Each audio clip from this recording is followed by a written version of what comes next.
as you can see here, I have my laminator out, and that's because I wanted to show you something that it can do that you might not have thought about doing.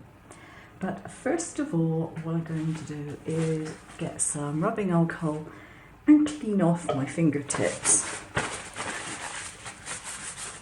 because your hands get oils on them and I don't want oils transferring things to what I'm going to be using next. Okay, so while this is warming up, I will show you what I'm going to be doing. This is a piece of laminating pouch. Now the one side of it is dull and the other side is glossy, and you may not have actually thought about it, but this side is adhesive, which happens to be a very useful quality. What I have here is a piece of foil. Now you might think that this is the high quality foil that you use for foiling. It isn't. It is actually a piece of very, very cheap foil wrapping paper. So I got a fairly large roll of this. But what you can do is put it onto a piece of the laminate folder. I said this is just a single little piece off of one side, and you take this and you put it inside, and you make sure that it's no bigger than your piece of paper. So I'm just going to chop a piece off of here. Okay, this is scrap from something else. Now just pop it in there, and when your laminator has heated up, you just put it through the laminator. Now if you have a little mini craft iron like I do, you can use that. Just make sure that it's not too hot for your foiling, for your pouch I should say, not your foiling pouch, for your lamination pouch. Don't know if that will have done it, because my laminator hasn't just got up to heat, but we shall see. It looks like it's melted things. Now normally I would have these cut to the same size. I'm going to peel this off, and you're thinking, what on earth have you done, woman? Made a right mess. Yes, I have made a right mess, haven't I? But the good thing is that this is now stuck on to my pouch, and I can now cut this far more easily. It's stronger, it's tougher. So if I wanted to put a gold panel or something like that on a box, I could do it. If I wanted to cut out a sentiment from this, I could do it. It just makes it very much tougher. Now I didn't bother to make sure this was well and truly flattened down, obviously, before I put it through the machine, but what can I say? I wasn't taking any great care over it, was I? But you won't even get this mess to clear up if you've got your piece of foil and your piece of lamination pouch the same size. But there again, if you wanted to store it, it would be one way of keeping it stored and clean, because you could store it with the paper over it and just rip it off when you wanted it. There we are, just something else you can do with your laminator. Little circuits for LED cards, not difficult. I have taken a bulb off of a string of battery operated Christmas lights. Normally there's 4 wires, I've trimmed off 2 wires, and these are the 2 remaining, and what I've done is I have removed the special coating that they have with an emery board. You can tell hopefully that that is a copper colour, this is silvery coloured. That tells you that I have managed to scratch the coating off. You have to do that or the battery won't work. So I now have a battery, and I can put it between these 2 and see if it works. It doesn't work that way around. Turn it around, it works that way around. So I now know that this one is my positive wire, because that's the one that was on the positive side of the battery. The positive side is the smooth side with the plus side on. So the negative one is the other one.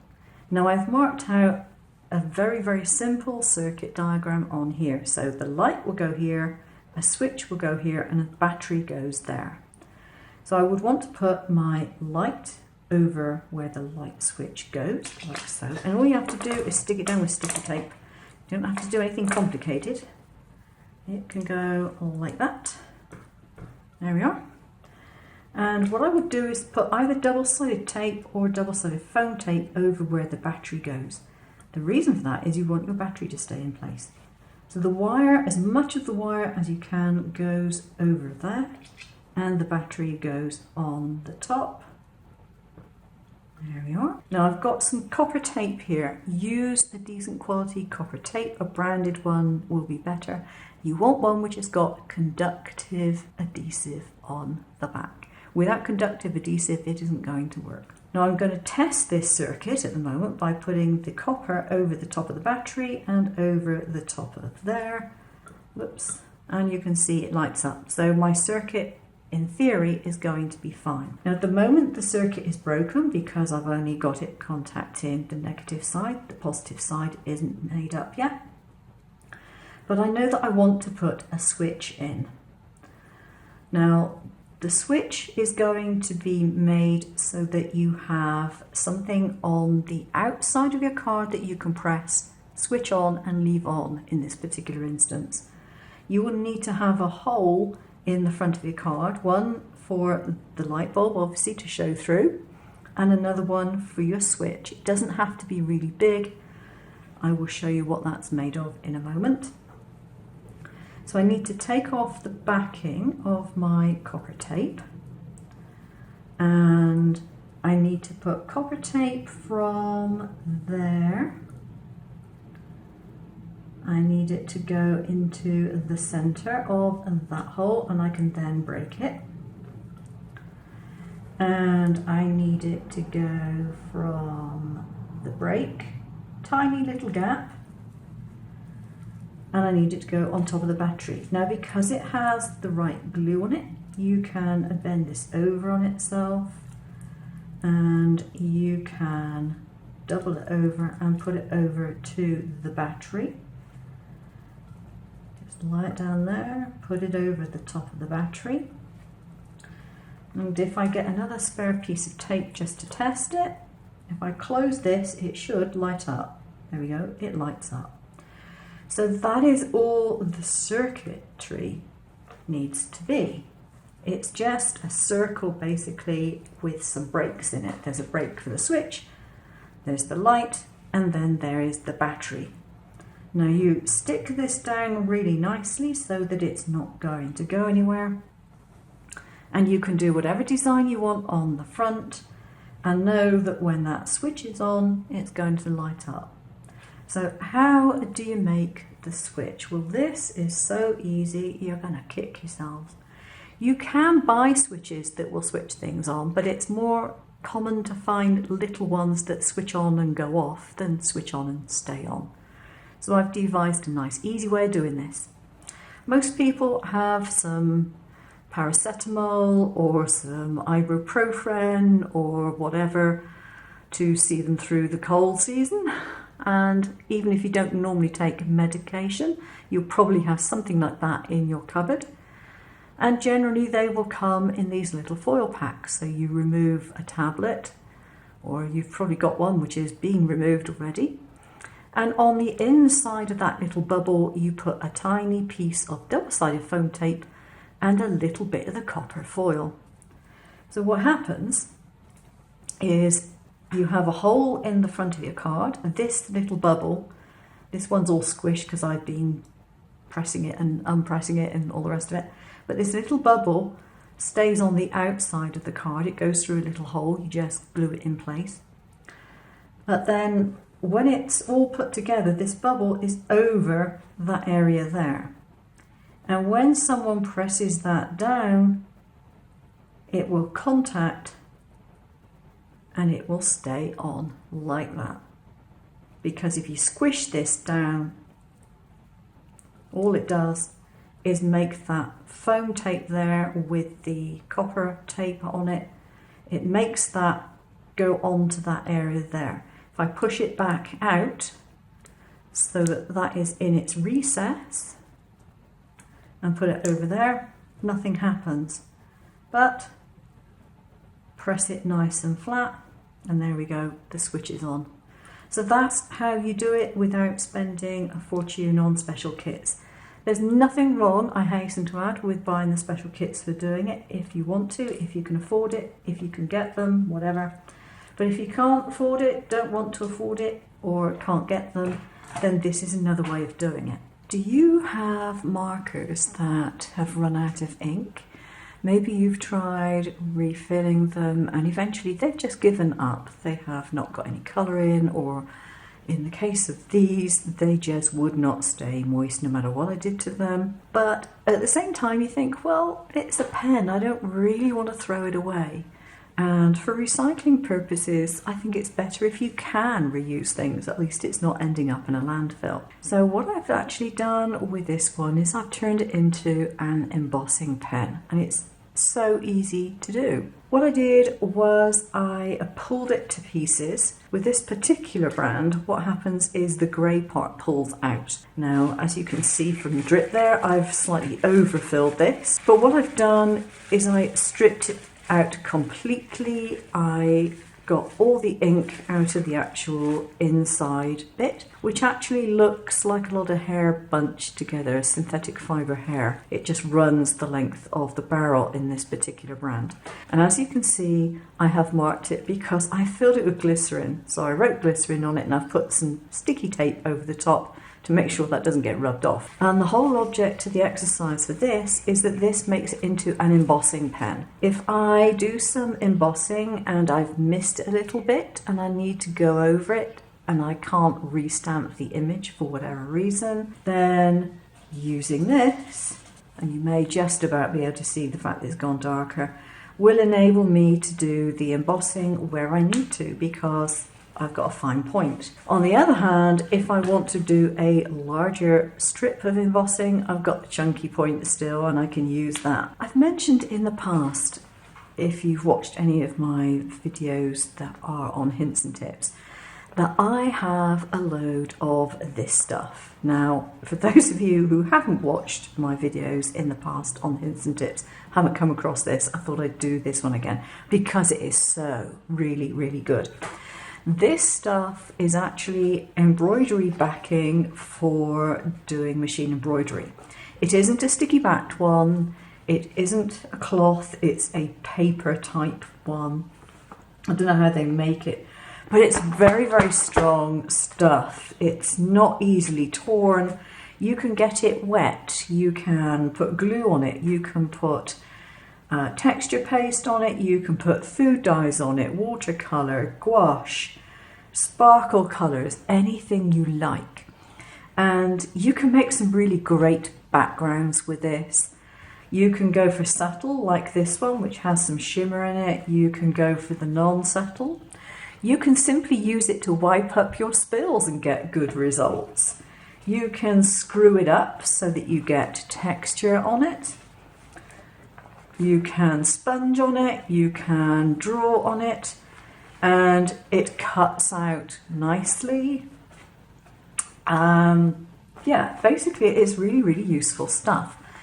But the other thing that occurred to me the other day that you could do with it, which seems to be very popular with napkins, is actually applying it to your laminating pouches. What you do is you cut your laminating pouch so that it's open. The inside bit is actually coated with glue. So all you need to do is to put this onto your laminating pouch with the glue side up, obviously, and heat it in some way. Now you can either put it into a paper folder and put it through your laminator, or you can use an iron and do it that way. This stuff won't come to any harm. So it's very, very tough. You can iron it at high temperature, it's not going to burn or anything. What you have to be careful of is that you don't heat it too much because of the laminating pouch. Now, some people have managed to get hold of matte laminating pouches. I haven't got any of those, and when I looked online, they're a bit pricey, so I'm not going to be buying any. Okay, now this is a bit of a sneaky tip. Keep it quiet. 3D printers are not only for printing obviously 3D objects like this. Now, coming up to the Christmas season, I dare say there might be a few people whose partners are thinking of buying a 3D printer. And maybe you're not quite on board with this, but I got a little tip for you. Get on board because they're really handy in the craft room. Now, I don't mean you're going to be using it yourself in the craft room, but if you're capable of designing a stencil, for example, you are capable of designing an embossing plate. It's merely a thicker stencil, and 3D printers can print them quite easily. You only need about 1 millimeter thick, and you'll have a good embossing plate that you can run through your embossing machine. Sharp containers. Usually these are associated with clinics and hospitals, but in the craft room we frequently use sharp things like blades for cutting machines or craft blades and craft knives, things like that. So I actually keep a spice container, would you believe, for mine. And the reason I keep it is because it's really easy. You just flip the lid open and pop needles and blades through, if that's what you're disposing of. If it's something a bit bigger, you just unscrew the top and put it in. I like these plastic paper clips, partly because they're not going to get tangled up like metal paper clips generally do in my experience, but because they are relatively gentle and I can use them to clip something together without things being marked. So if I just want to temporarily hold something, I can use this. A normal paper clip generally has a little bit too much spring in it and can mark the paper or the card that I'm holding. So I think these are quite a handy thing to have. They weren't expensive. I'm sure you can find them in many different places.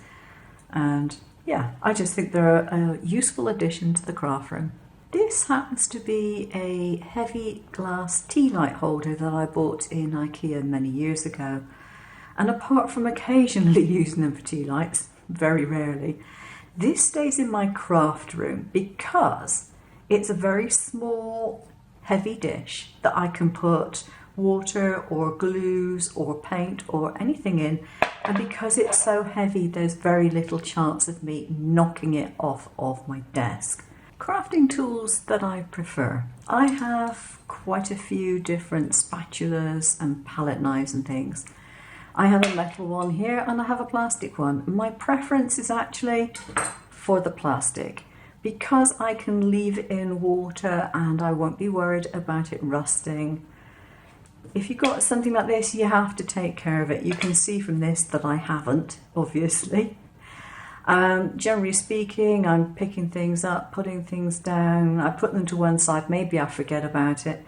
And I can probably recondition this if I get everything off of it and oil it.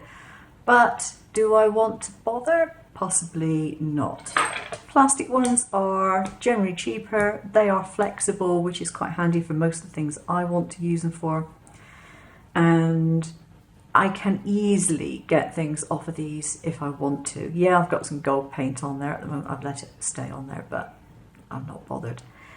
But it's easier to clean, and you know, I could leave it in the sink for a week covered in water and it would still be fine. A very quick word about paint palettes. If you happen to want to use a paint palette for whatever reason, there's a large variety to choose from. Now this one happens to be a plastic one. I do have some which are ceramic. But what I wanted to mention is if you are going to use a plastic one, it's fine. I don't have a problem with them whatsoever. However, if you're one of these neat freaks who hates things to look stained, do not buy a plastic one, okay? They will stain no matter what you do, whether you clean them straight after use or whatever, they will stain. If you're a regular to my channel, you've probably seen me using UV lamp for making polymer stamps. And if you want to learn how to do that, I have a whole list of videos on how to do it. Great fun, quite addictive, and you can save yourself a fortune on stamps once you have the equipment. However, this lamp here isn't one that I generally use for making stamps. This one is generally one that I use for doing my friend's nails. And also I keep it in the craft room because I occasionally use a UV gel in the craft room for other purposes. Now the one that I have is one that my son actually bought to use while he was here at Christmas. It's a hard UV resin And most people use it for things like jewellery making, cabochons, all that sort of stuff. But it's quite handy to have in the craft room if you want to add little drops to cards and things like that. There's none of this waiting for hours and hours and hours until something dries. Some of these dry with a slight tacky layer on them, which you wipe off with alcohol, and others don't. And to be honest, I can't remember if this one does or doesn't. But you know, you can cure this in a couple of minutes, whereas if you're using glossy accents or something like that, you'd have to leave it overnight to get it dried. Right, this last tip really actually isn't about an airbrush, although I have an airbrush here. It could relate to a lot of different things in the way of supplies. If you've got people around you who are in their probably late teens, early 20s, they might actually have this, and it may be stuck in a drawer not doing anything very much, because airbrushing makeup and indeed nails was fashionable a while back. I don't think it's quite as fashionable now, and it's quite likely that some person has got one of these things stuck in a drawer somewhere doing absolutely nothing when you could make better use of it. Now this is a very basic airbrush. It's not very high powered, but it is good enough to do a bit of airbrushing of stencils and things like that on cards, and it's not very noisy, and of course it is relatively small and easy to store. And there are plenty of videos, I think I've got one, of how to clean an airbrush out. Now you wouldn't be able to use a thick paint in this, but you could use a ink or something like that, and you could do some airbrushing on your cards and just have a bit of fun. But airbrushing aside, the chances are that other people you know might have supplies that they don't use. And if you have a craft club or a craft group or even a craft for sale section in your local paper or whatever, it's worthwhile checking out to see if someone else has got something that you'd like that they've just tried and thought, nah, I'm just not that fussed about it, or they've not used it, because everyone's crafting experience is different. Okay, that's it for today. I hope you've enjoyed these hints and tips and ideas, and I'll see you again soon. Take care now.